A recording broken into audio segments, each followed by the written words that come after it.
أتى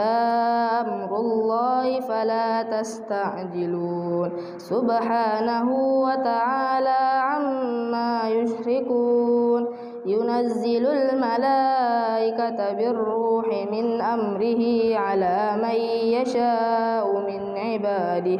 أن أنذروا أنه لا إله إلا أنا فاتقون خلق السماوات والأرض بالحق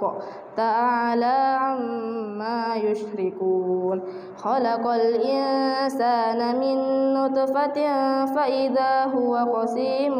مبين والأنعام خلقها لكم فيها دفء ومنافع ومنها تأكلون ولكم فيها جمال حين تريحون وحين تسرحون